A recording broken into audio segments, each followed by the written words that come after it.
ఈ మధ్యన ముఖ్యమంత్రి గారు అంటున్నాడు డైలాగ్, కొత్త డైలాగ్ నేర్చుకున్నాడు, నేను మారిన మనిషిని. మారిపోయిందంట. కరెక్టే, మారిపోయినావు. ఎలక్షన్లకు ముందేమో దానవీర శూరకర్ణ, ఎలక్షన్ల ముందు దానవీర శూరకర్ణ, ఏది కావాలంటే అది ఇస్తా అన్నాడు. ఇప్పుడు కుంభకర్ణ, లేస్తలేడు. మారిపోయిండు మనిషి, ఎగ్దం మారిపోయిండు. ఎలక్షన్లకు ముందేమో పాలమూరు బిడ్డ, ఇప్పుడు పాలమూరు ప్రాజెక్టును పట్టించుకోని బిడ్డ. ఎందుకు మరి నువ్వు ముఖ్యమంత్రిగా ఉండి ఏం లాభం ఈ రాష్ట్రానికి?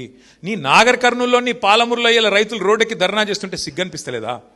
బాధ అనిపిస్తలేదా? గురుకుల పాఠశాలలు మేము బ్రహ్మాండంగా నడిపితే ఆనాడు ఇవాళ 140 మంది పిల్లలు చచ్చిపోయినారు ఆ గురుకులాల్లో ఈ రేవంత్ రెడ్డి వచ్చినాక. సిగ్గనిపిస్తలేదా? కరెంట్ ఇయ్యలేకపోతున్నావు, సిగ్గనిపిస్తలేదా? రైతు బంధు పడతలేదు, సిగ్గనిపిస్తలేదా? రైతుల ధాన్యం ఇవాళ రోడ్ల మీద తడిచి రైతులు ఏడుస్తుంటే బాధ అనిపిస్తలేదా?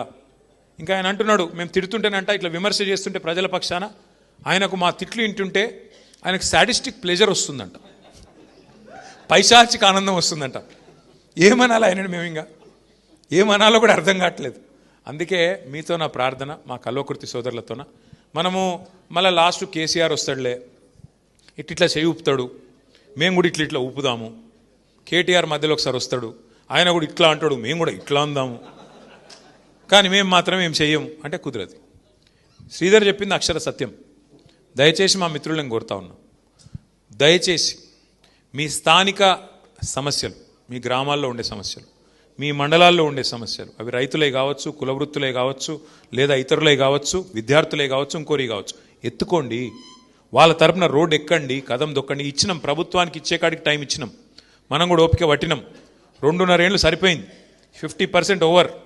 ఇంకొక ఇందాక ఎవరో సోదరుడు మాట్లాడుతూ ఇంకో 2 ఏళ్ళు గడ్డు కాలం అన్నాడు, వెంకటేష్ అనుకుంటా. 2 ఏళ్ళు ఏం లేదు, ఇంకొక సంవత్సరం తర్వాత కూర్చున్న కుక్క కూడా లేవదు రేవంత్ రెడ్డి గారికి. కూర్చున్న కుక్క కూడా నిలబడదు అంటున్నా. అధికారులు వినరు మాట, ఎందుకంటే ఆఖరి సంవత్సరం మొత్తం ఎలక్షనే కాబట్టి ఇంకొక సంవత్సరం తట్టుకోవాలా ఈ దుర్మార్గ అరాచక పాలన.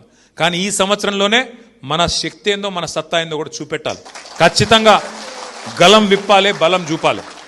ఎట్లా అయితే తెలంగాణ ఉద్యమంలో ఆనాడు కదం దొక్కినామో, ఇప్పుడు మళ్ళొక్కసారి కాంగ్రెస్ నుండి ఈ రాష్ట్రాన్ని కాపాడుకోవడానికి, కాంగ్రెస్ కబంధహస్తం నుంచి ఈ రాష్ట్రాన్ని కాపాడుకోవడానికి తప్పకుండా అందరం కూడా నడుం బిగించాల్సిన బాధ్యత మన మీద ఉన్నది.